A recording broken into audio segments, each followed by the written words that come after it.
All right, 68.1. Lance, there's a new thing here. Tell me about it. I decided to give you purple pants. So I have to buy purple pants. They look good. Thank you. Looks like I'm wearing a towel right now, but because you haven't painted the leg parts. I will do that. I'm going to be doing that right now. All right. So I like purple. It's my favorite color because you don't perceive purple in the same way you perceive most other colors. Like you have receptors for red, and I think for green and for blue. But purple, there are no dedicated receptors in your eyes for purple, and your body has to your brain has to construct it from a combination of red and blue, and it makes purple less precisely often. It's your body's bad at perceiving purple, so it doesn't perceive it as precisely in space as maybe some other colors. So it's kind of this floaty aura. I think that's why purple's often associated with mysticism, because it's just not as sharply defined by your visual system. That's my wild guess. Hillary wore a purple outfit the day she conceded. Remember afterwards she wore this purple outfit? Who did? Hillary Clinton. Oh, no, I didn't. Okay. Well. Can you pull your underwear down? Or So do you think Do you think when she wore that purple after she conceded the election, it would be because of mourning or because she was royalty? Because she probably thought it was pretty, or because she didn't give an F at that point. She just got her ass kicked unexpectedly, and she just went to the next available fucking pantsuit. What do you think, Lance? I think that you don't need to get in a dig at it Hillary. It is demonstrative of what a horrible, inadequate human being she was. That after losing that she could not give a concession speech to her people at the party they were going to have.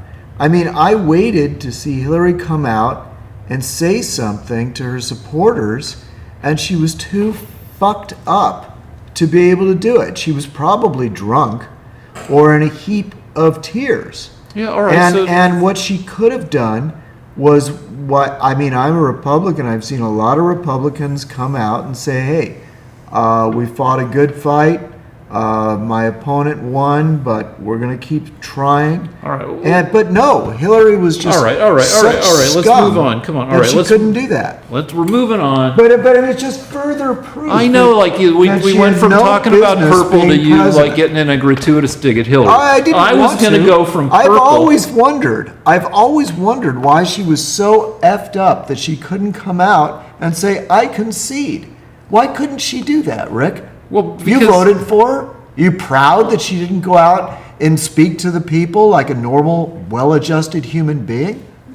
Well, for one thing, it wasn't entirely clear, and I don't want to spend a lot of time on this fucking shit. But hold on, fucking Lance. Let me talk. She lost by a total of 77,000 votes across 3 states. It wasn't entirely clear until late at night, early in the morning, that those results were gonna stick. By then it was like 3-4 in the morning, and nobody knew if there were gonna be recounts or any of that stuff. It was too late for her to come out. She needed to get some rest. Yeah, all right. We're moving on to science. Why didn't she come out and say, you know what, we're not sure exactly, but don't worry, I'll be with you and we'll talk about these things. Can you imagine that very same woman under attack from the Russians or the Chinese? A person that can't even speak to her own supporters? One of our viewers wrote in and asked me to talk about quantum tunneling and quantum chromodynamics. Now, I'm not qualified to talk about chromodynamics. If you want to learn about that stuff, Google Richard Feynman, who originated QCD and is one of the most clear lecturers on quantum physics who's ever lived. He won the Nobel Prize, I think, for QCD. But I can talk about quantum tunneling because that's one of the first things they teach you in first semester quantum physics. Quantum tunneling is The first thing they teach you, the first exercise in quantum physics is a particle, maybe an electron or whatever, down a potential well. That's basically a particle in a cup. And it takes a certain amount of energy for that particle to get out of the cup and escape.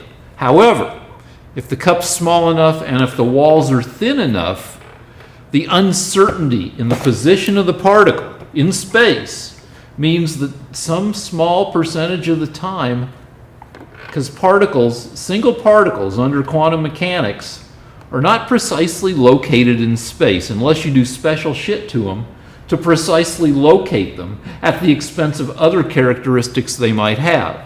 So even though an electron is a point particle, where it is exists as a probability cloud, and if the container is small enough, some of the probability cloud is outside the container. So a certain percentage of the time, and that percentage goes up the longer you've got the electron in the container, or the particle in the container, the higher the probability is that at some point that particle is going to be in the part of the cloud that's outside the container. And in that way, the particle has escaped. It hasn't really tunneled, it just finds itself outside the container, which is one of the weird characteristics of quantum mechanics. And kind of an unfortunate thing about quantum mechanics, which is now about 100 years old, is that people like to say that it's completely weird and hard to understand. And I'd say after 100 years of quantum mechanics, it's not that hard to understand. It was hard to understand in the 20s and 30s when people were first starting to deal with it. It made Einstein a little crazy. Niels Bohr came to some what I consider wrong conclusions. But after 100 years, I think people have a fairly reasonable idea of what quantum mechanics is and how it works. And the deal is, at least in my mind, is quantum mechanics is the deals with incomplete information. There's not enough information in the universe for every particle in the universe to be precisely located in space and in time and with regard to velocity and whatever other characteristic you can measure. There's going to be some imprecision because the universe consists of a finite amount of information, a finite number of particles, finite amount of information, and it's forever going to be this way because the information about the universe is contained in its particles and in its spatial structure and in the interactions among its particles. And so to make things more precisely defined in the universe, you have to cluster particles, you have to add new particles, and those themselves are imprecisely defined. So you can never win because you can never get the infinity of particles that would be necessary to perfectly precisely determine the characteristics of the particles contained in the universe. People used to worry about this under Newtonian physics. That what good is the universe if the universe just a perfectly clockwork universe where everything is, that if you know precisely where everything is at some point in time, can't you predict the entire future of the universe? That's the clockwork universe. Quantum mechanics comes along and says, no, you don't have perfect information about anything, so there's incomplete information, which means you don't have a clockwork universe, and things are not completely predictable. They're somewhat predictable. To use an analogy, today was the first Sunday of the regular NFL season. Preseason's over. This was week 1. Now, an example of incomplete information is the score of a football game. 49ers versus, who'd they frickin' play? Philadelphia. before the game is over. What's the final score before the game is over? You can only predict it. You can only guess at it within limits. The score is probably going to be a football-like score, like 17-3, or it's unlikely that the game will be incomplete because dragons fly onto the field and start biting the heads off of players. Football games are generally predictable up to a point where you can guess at like the top 10 most probable scores of any NFL game. And among those if you were allowed to, bet that, you might be able to pick out scores that would account for, you might be right 40% of the time if you're allowed to guess the top 10 possible scores. So there's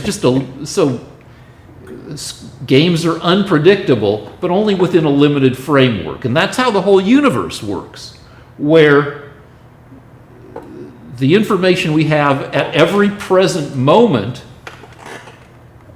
predicts what's going to happen in the next set of present moments, but not perfectly. There's some leeway, which tends to get into issues of many worlds theory, where, according to many worlds theory, and at every possible moment, the world splits into every possible next moment, and we just occupy one of those next moments.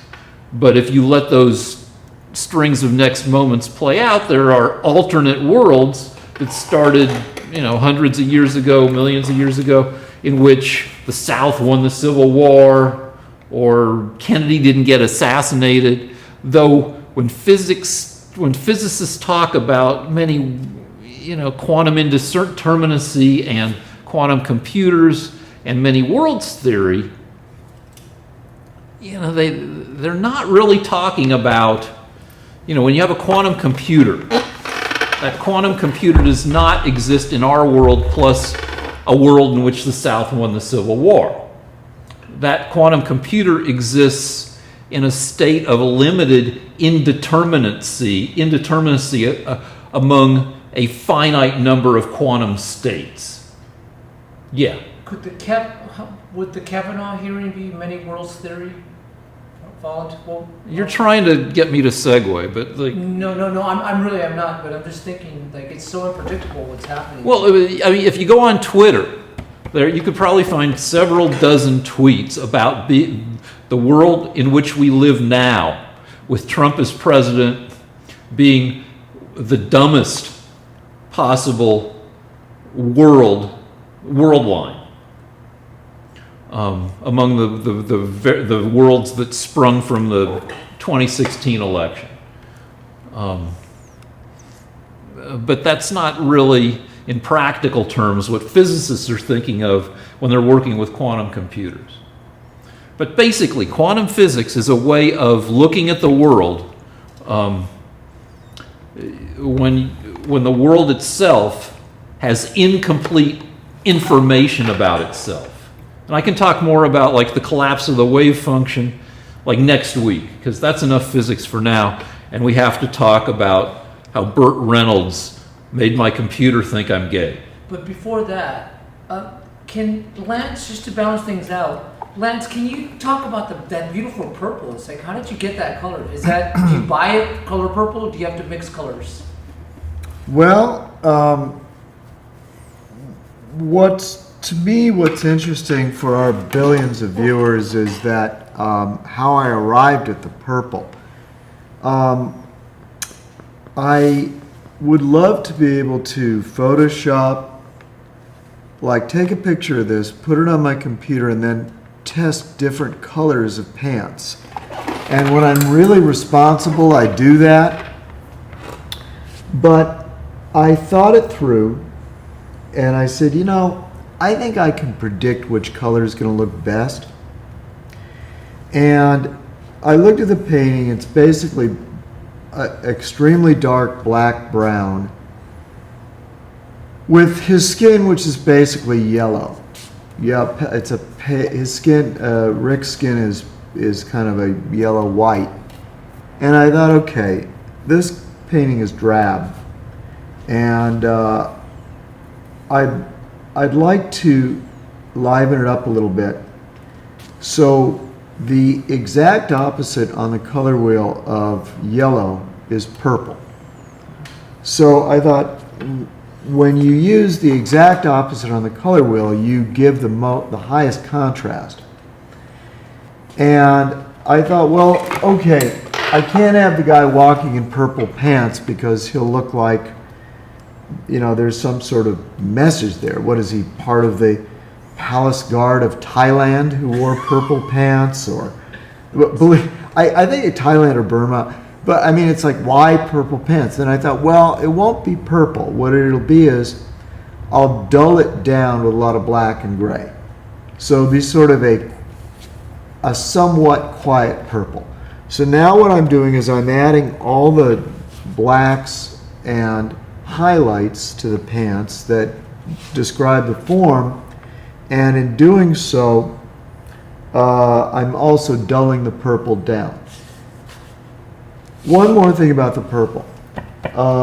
It's interesting that Rick would say that purple's kind of a spiritual color for the reasons he described, which I was not aware of. But I've always thought... I could be wrong about that. But. Well, but purple is considered a spiritual color in a lot of different traditions. And so since this painting is about Rick's soul, I did think that the purple would add an added sort of subconscious mystery to it. I think that when people look at colors in a painting, they don't automatically know why they're feeling what they're feeling. But an example would be, had he been wearing red, white, and blue pants, it would have been a very mundane feeling, because people are used to red, white, and blue being sort of a very understood, very simple, regular color pattern. It just means the established government of the U.S. and Britain, France.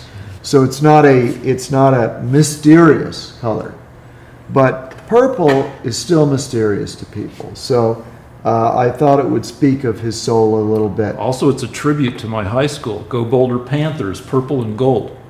And it turns out that it was Rick's favorite color. The other funny thing that Rick mentioned earlier on in the year is that when I did the background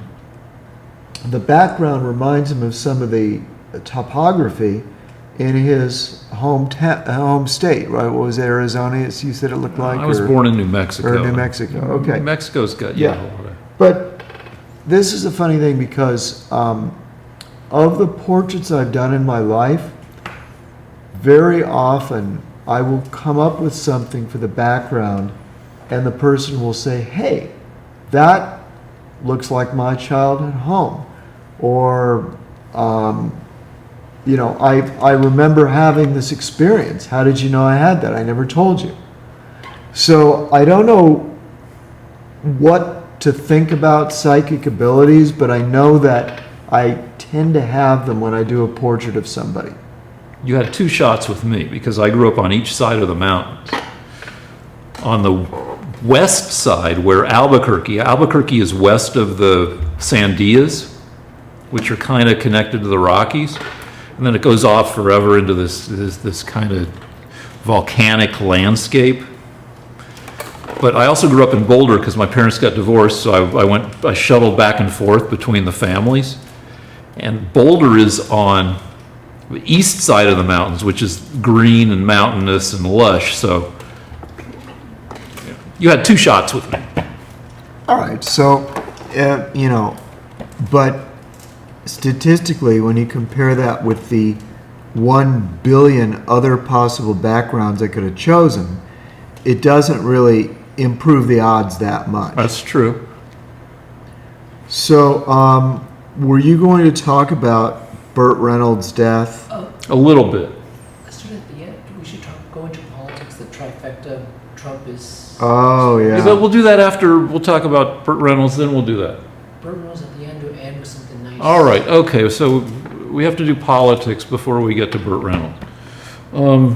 Bad week for Trump, at least in the minds of liberals, where you had the anonymous New York Times op-ed from some secret White House staffer. You've got excerpts from the Bob Woodward book came out, and Obama has started stumping for Democrats.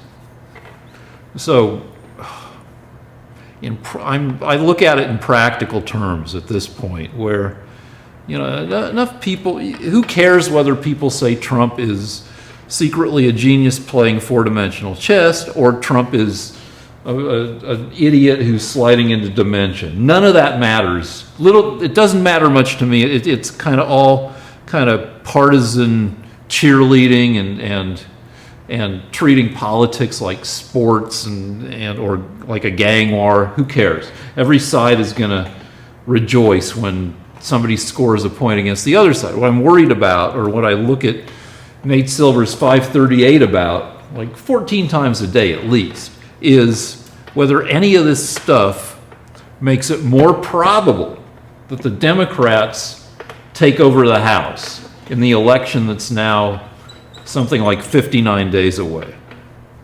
And in my mind, my best guess is that Obama, if he keeps stumping,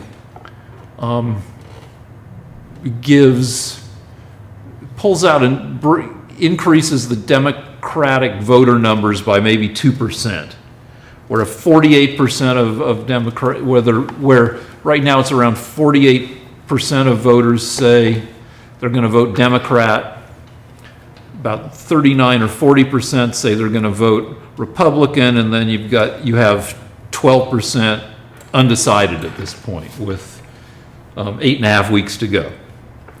And I think Obama will pull it up from 48% to 50%, plus the things will always tighten by maybe 1.5% as we get closer to the election. So maybe, everything else being equal, the current spread of roughly 8.5% between people who say they're voting Democratic and people say they're voting Republican, well, that spread might widen by 0.5% by election. Okay.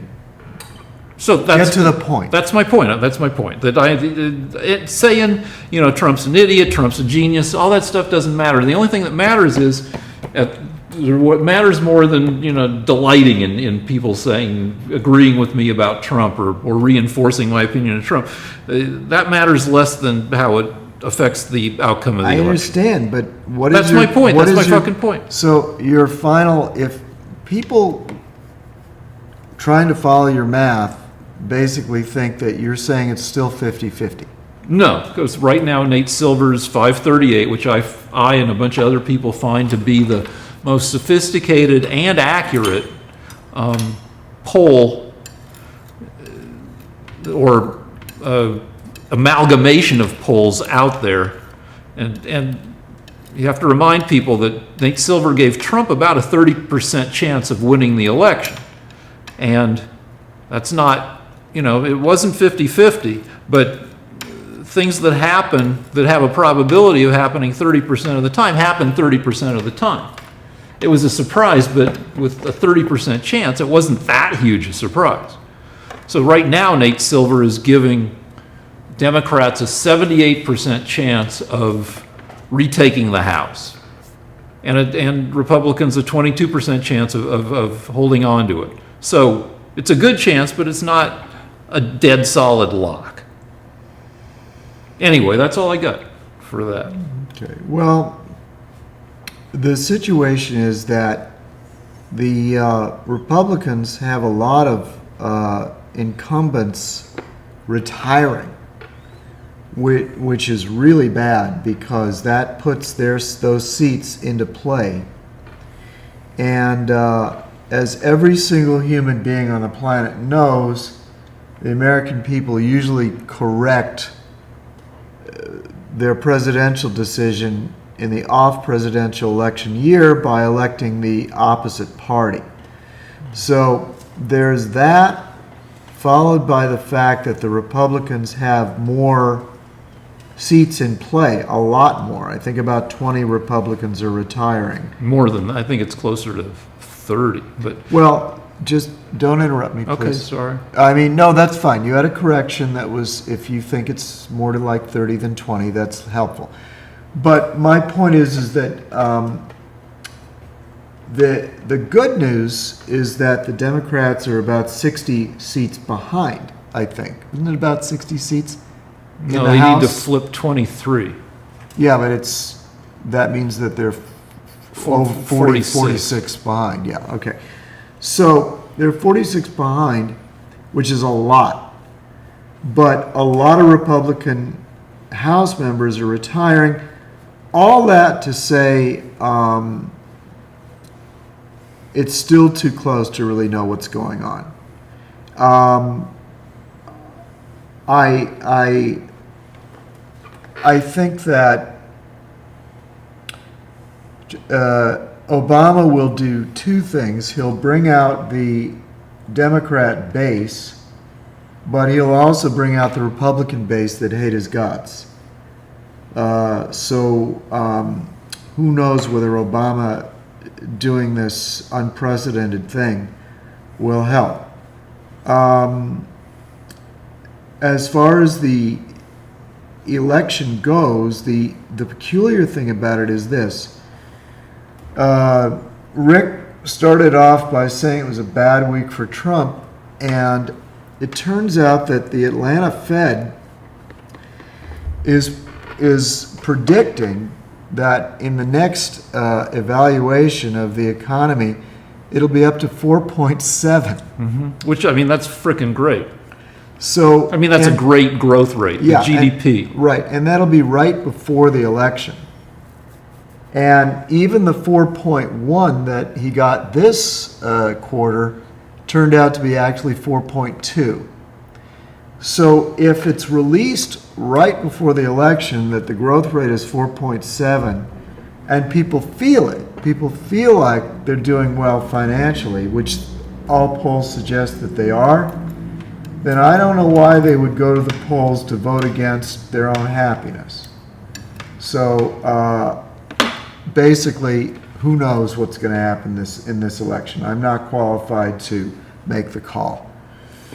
All right, so given all that, can we talk about how Burt Reynolds made my computer think I'm gay? Please do. What? Well, sure, but before that, though, Bob Woodward has said that the country needs to wake up. Do you want to just comment on that, and that the White House is and first of all, All right, yeah, I will comment on that. I will comment on that. Trump's popularity, besides the first few weeks where he dropped from 50% to roughly, low 40s, his popularity has stayed remarkably steady, even throughout a year and a half of things that liberals would think would further erode his popularity. Stormy Daniels settling the Trump University thing for $25 million.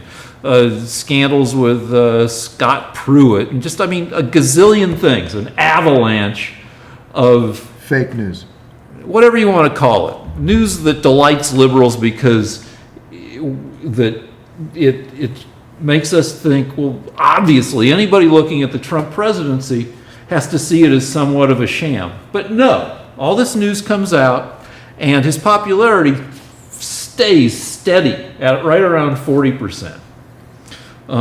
So this Woodward book, which adds to the chorus of people who have been reported to have said various stuff about Trump being a child and being dumb and having the comprehension skills of a 5th or 6th grader.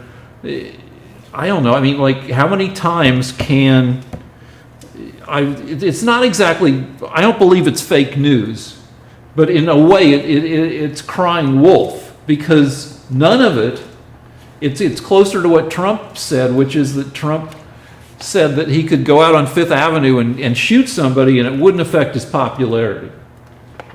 And people like to say he actually did kill somebody on Fifth Avenue because he didn't put sprinklers in Trump Tower and there was a fire in Trump Tower and a guy died.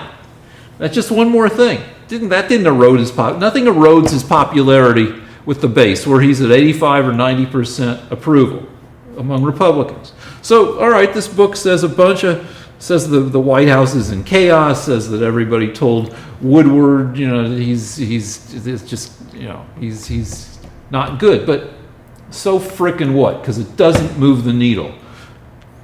You can call it fake news, and we can argue about that, but the important thing is, fake news or not, it doesn't erode his popularity, which is, to me, worrisome as a liberal.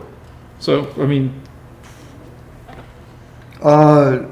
I just think that it's, one of the things that's been bothering me about the Democrats is that do you want to just sit down? Nah, I need to put out some fresh paint. I used up my paint. All right, sure, I'll sit down. We'll keep rolling. I'll get a chair. All right, because I can't. There's no reason for you to stand while I mix new paint. Okay. I did not anticipate this. Shit happens. Okay. I'll tell you what I found most disturbing, and the thing that's got me steamed, and that is that. Can you see my lovely face, or we have poll issues? Well, the light doesn't need to stay because you're just mixing paint. We can put it back. Well, the thing that's been bothering me is that the Democrats have adopted Saul Alinsky tactics.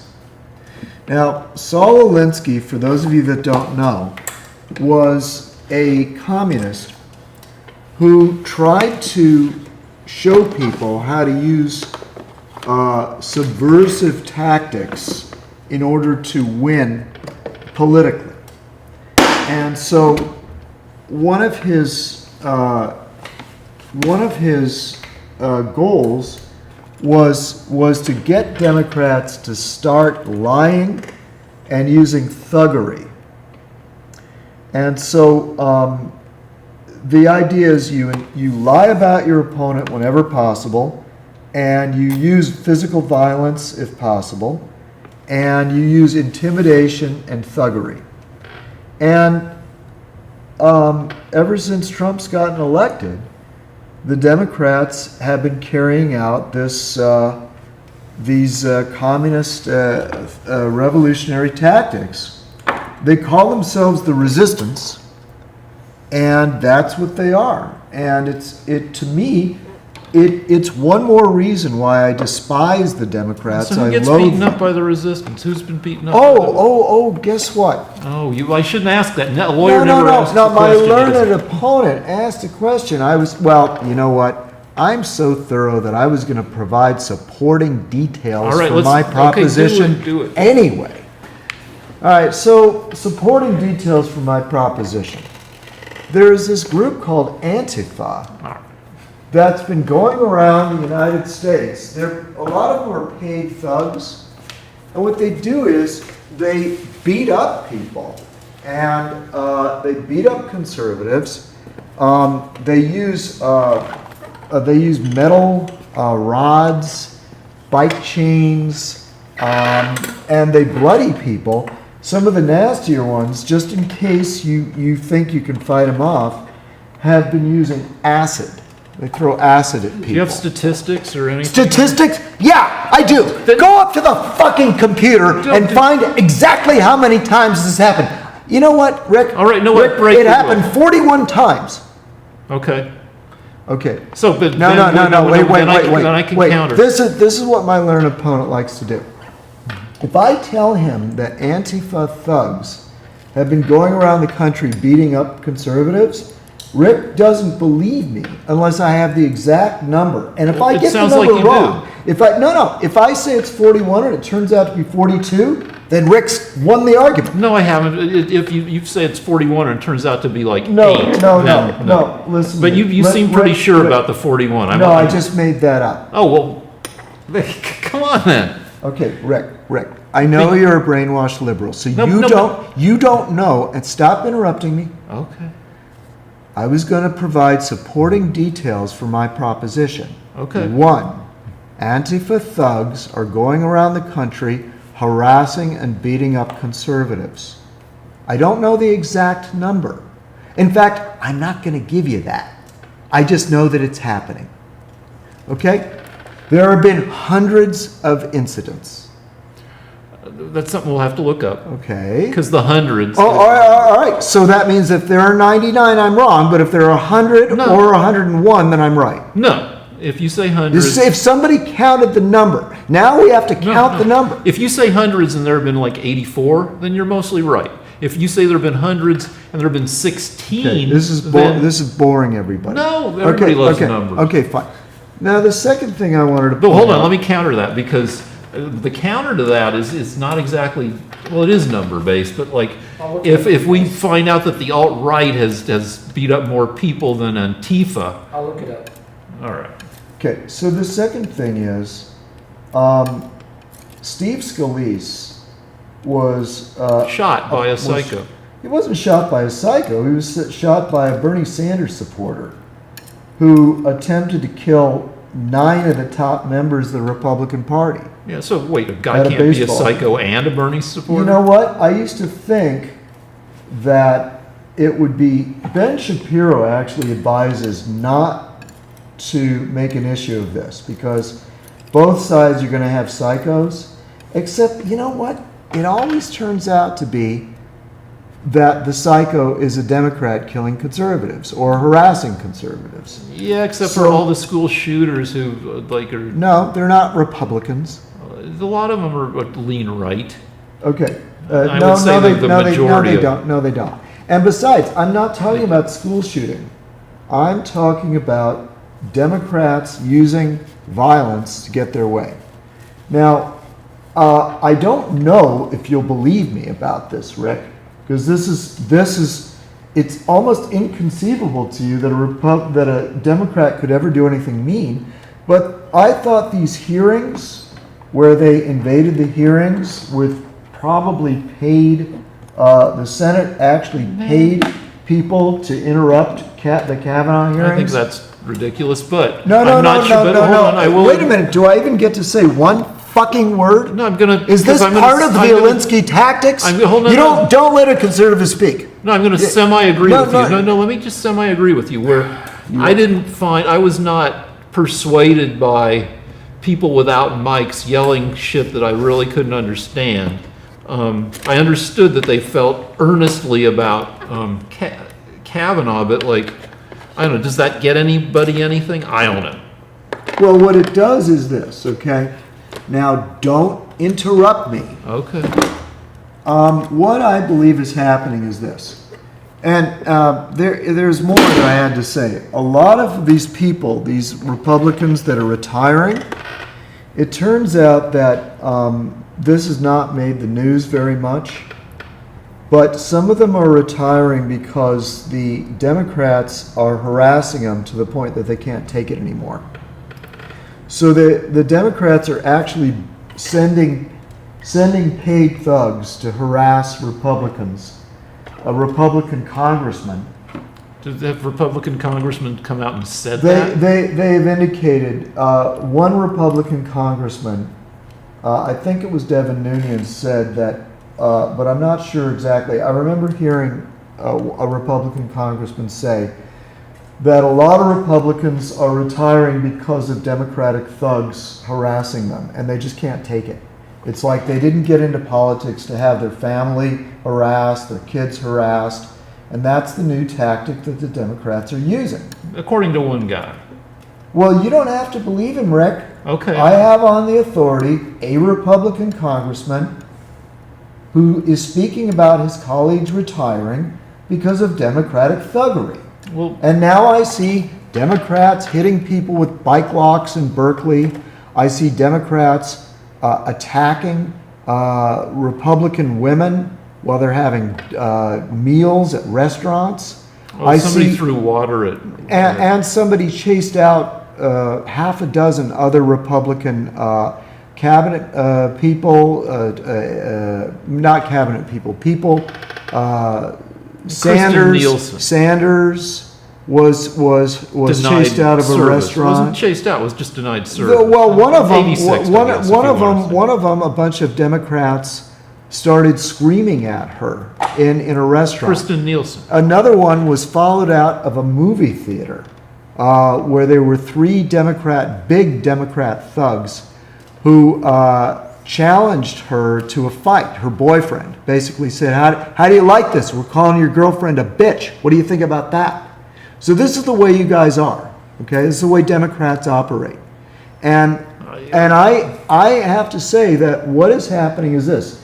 The Democrats lost 2016, and now they're turning to literal, and this anonymous letter is subversive.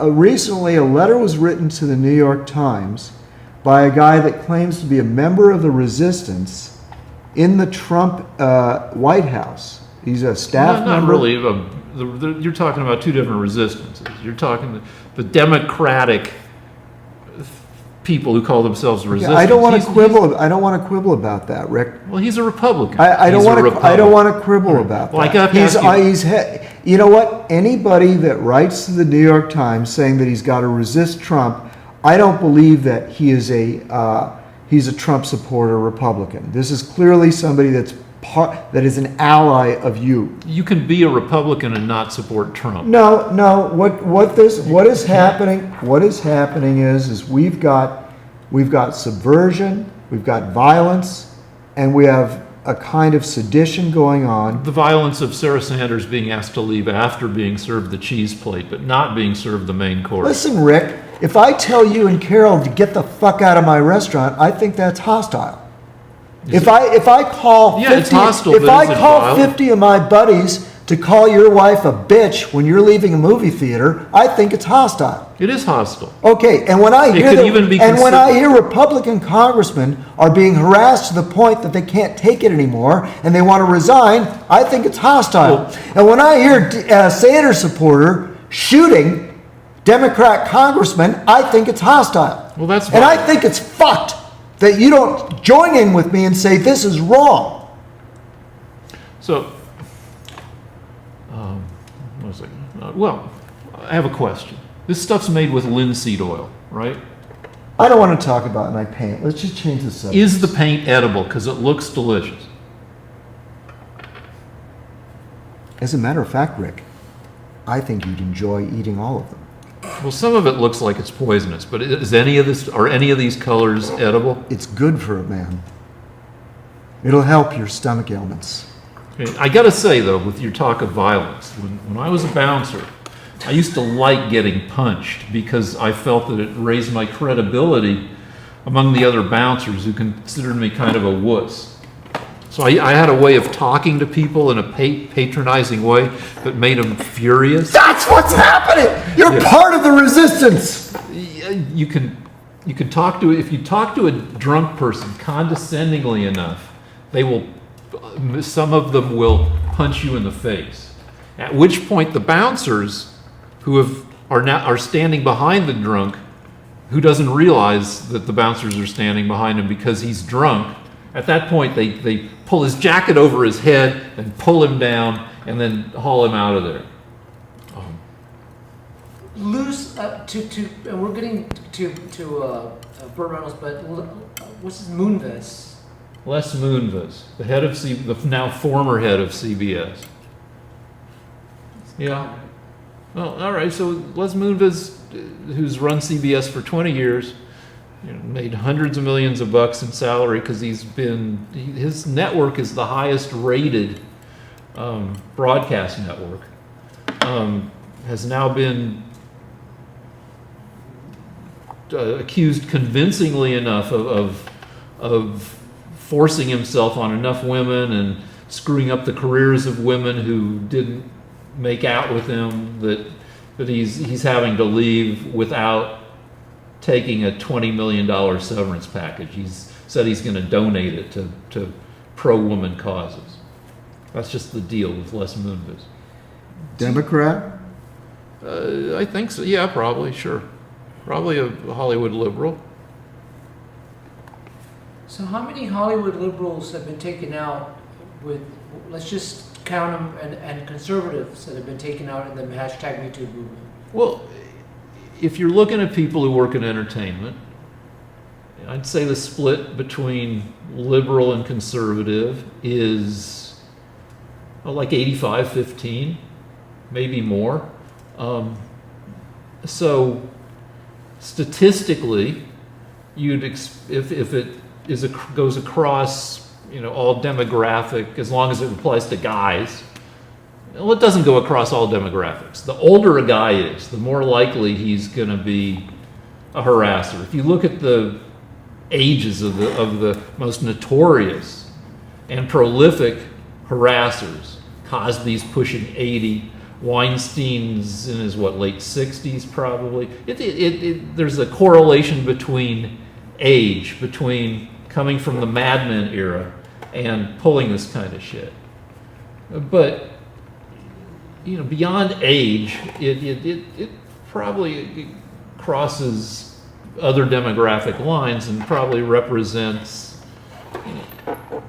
roughly the split between liberals and conservatives in entertainment overall. Might even be more. Yeah, that's right. So here's my question to you, Rick. Getting back to the previous subject.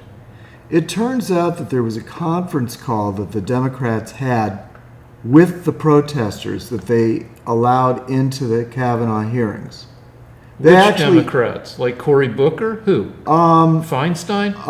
It was admitted by, I don't know the name of the Democrat senator. There are only 5 of them. Dick Durbin. Okay, so he actually admitted that they coordinated the effort of the resistance fighters that were The interrupted. screamy ladies who got Yeah. hauled off by, and a few guys. So what did you think about that? Your senators are now using physical thuggery. It's not, somebody yelling on camera is not thuggery. Is that how we do things now, Rick? Yeah, because the Democrats don't have the 50 votes and since the filibuster was gotten rid of. By the Democrats. Yeah, I don't know the history, but yeah, okay. Oh, by the Democrats. Okay, I know they fucked up. So you're okay with this, right, Rick? You're okay with senators using paid thugs to interrupt. Did Durbin say they were paid? No. He just said there was some coordination. Some coordination. So you're splitting hairs. No, I'm just saying that when you say a thing like they were paid, you don't have any backup for that. Some of these thugs are paid. We found that out with the James O'Keefe investigations. Come on, James O'Keefe is the Republican undercover video shooter who went to jail for doing for nothing. And whenever James O'Keefe's name is mentioned, the brainwashed Democrat always says he went to jail. And I can show you. Because he's mostly full of shit. I can show you hundreds of videos. Oh wait, I used a number. I can show you many videos. Dozens. That James O'Keefe made, where he shows Democrat operatives working with Clinton say that they are hiring thugs and protesters to show up at places, and now they're doing it again. Now I don't want to discuss with you how many or how much they were paid. I want to know what you think about that. I think it's theater and it's fine. Okay, Rick, this shows to me that deep down, the Democrats don't believe in democracy. You don't believe that you lost the election and now you have to proceed in an orderly fashion with other citizens of the United States. You didn't get your way, and like every other socialist, you're going to impose your will with bullying and thuggery.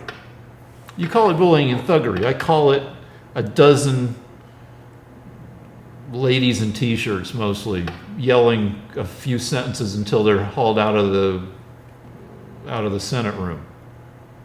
It's disorderly conduct. It was necessary for police to come in and drag them off and take them to jail. Okay. You're in favor of criminality if it gets your way. What do you think of passive resistance, like Martin Luther King Jr.? This wasn't passive resistance. No, they were yelling. They were making noise. They weren't invading the Senate during hearings, during the conduct of the government, trying to do things that they were elected to do by the American people. I'm okay with a few people getting hauled Yeah, off. you don't really care what the American people think. You want your way, don't Well, you? no, like, you know what The election didn't go your way, so you want to just disrupt the hearings, right? Okay, sure. I mean, Kavanaugh Just like is every the other least. communist. Sure, Kavanaugh is the least, if you look at the polls. Of course, you don't believe in polls. You think those are a tool of the brainwashers. But Kavanaugh is the least popular Supreme Court nominee since Harriet Miers and Robert Burt. I don't care. No, you don't care. No, I don't care because you lost the election. You lost the presidential. You lost the senatorial. Now you can't get your way by imposing thuggish bullying tactics on my government. You call a this bunch is is not Cuba yet, Rick. When I think of thugs, I think of guys who are sent out to hit Teamsters in the head with clubs. I don't think of screamy ladies who get hauled out of the Senate. Well, why do they get put in jail if they're so it's okay to disrupt the government? That shouldn't be illegal to you? That's not thuggery. That's All right. not a problem. Each screamy lady disrupts the hearings for like 8 to 10 seconds. You like that, huh? It's okay. I'm not. Do you like it? I'm not convinced it changes anybody's mind. So if it Do I worked, consider what if it did? Okay, that'd be good. That'd be good. So if you can't win at the ballot box, like a typical Democrat thug, you will impose your will by having thugs show up at a meeting. A screamy lady's not a fucking Okay, thug, Lance. Rick, I'm not going to talk to you about what she is. But no, you're calling. I don't know. She got hauled off to jail and put by the police by resisting the police. Do you think people that resist the police and are hauled off to jail are thugs? Not necessarily, no. Did all the people who got hauled off to jail during the passive resistance protests for civil rights in the 60s, were they thugs? No, they were people who laid down. They were people who sat at lunch counters that were segregated. They got hauled away. Were they thugs? Okay. Somebody who goes into Walgreens and a whites-only dining area at Walgreens. We shall overcome. Was that a thug? Is that a thug? No, they're freedom fighters, Rick. They're fighting for your rights, the rights of the oppressed minorities. Rise up with Rick and the Democrats. You disrupt those Senate hearings. You know what? You know what the difference is, Rick? The difference is you lost the election. You cannot disrupt the government. Yeah, we can. If you want to chain yourselves to bathroom doors or whatever outside the Supreme Court, whatever you want to do, that's legal. That's protesting. When you try to impose your will on a Senate hearing, that's sedition. That's thuggery.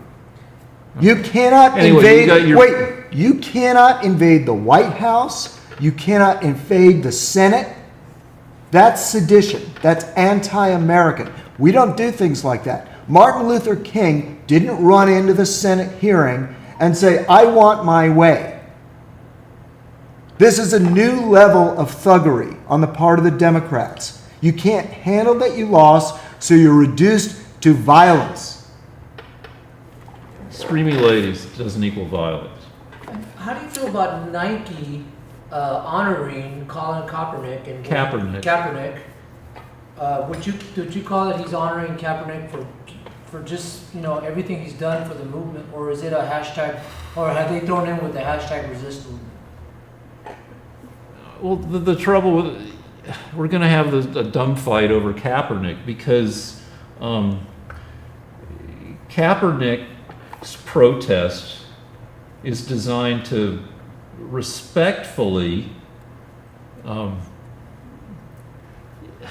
This is such a dumb argument I don't want to have, but we're going to have it apparently. Do we have to talk about fucking Kaepernick? Because we're going to just reiterate the liberal and the conservative talking points, and people can see that a bunch of other places. You know what? I'm not going to fucking talk about Kaepernick. Last, do you want to comment on the Nike? No, it's okay. All right, I want to talk about Burt Reynolds, who died at 82 earlier, or just a few days ago. I had the pop-ups on my computer just the way I like them, where the pop-up ads I mostly get are women in tight clothing. Sometimes bikinis, sometimes yoga pants, sometimes mini dresses. And I click on the ads to look at pretty ladies. I need to see. Go ahead and get in the pose again. Okay. And I remembered that I did a tweet honoring Burt Reynolds.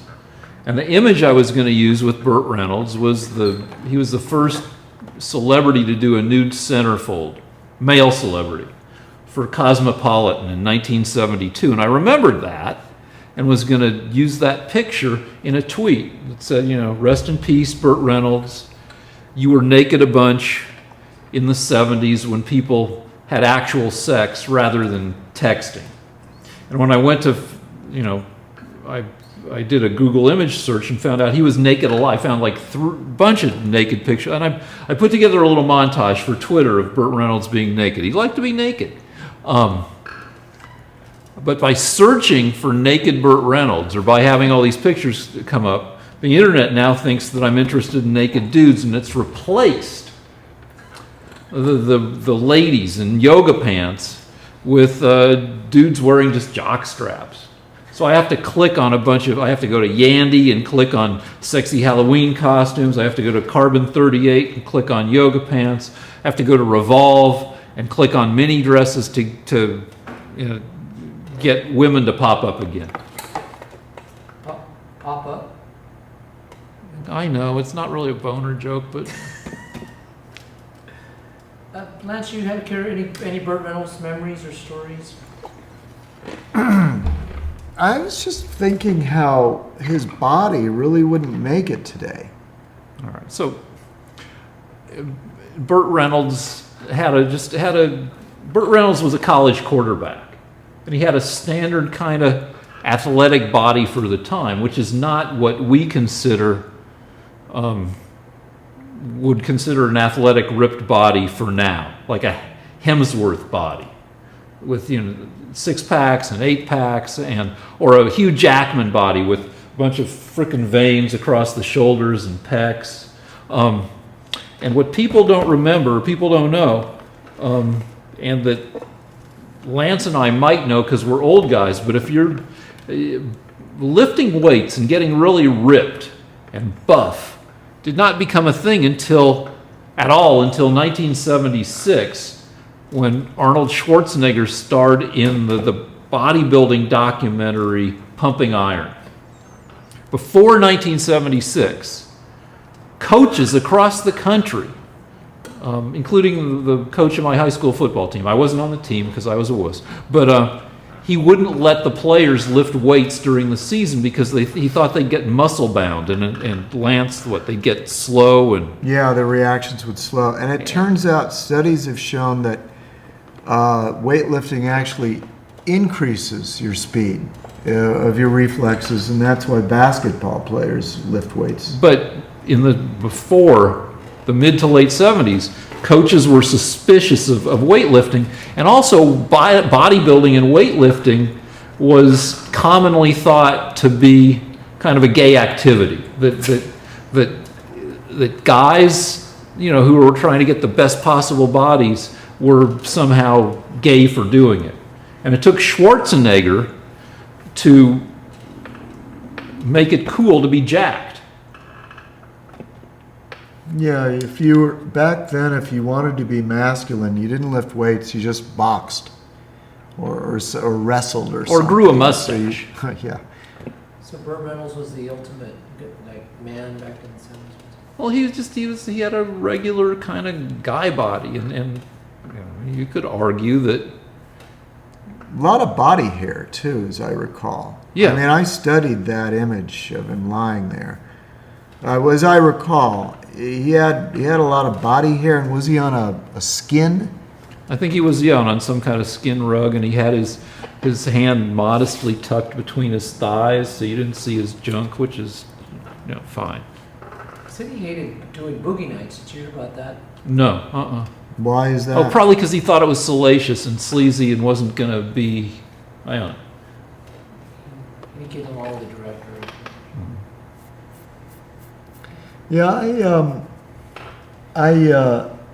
I didn't like Burt Reynolds because a friend of mine, a guy named Harry Medved, had written a book called The 50 Worst Films of All Time. And for 1 year, Harry Medved was a celebrity, and he was on a talk show with Burt Reynolds. And one of Burt Reynolds' films was in the book. And so Burt Reynolds, who was not a genius, said to Harry, I don't think you should be making money doing bad films, doing a book about, or doing something to deal with bad films. And Harry said, well, why not? That's what you do.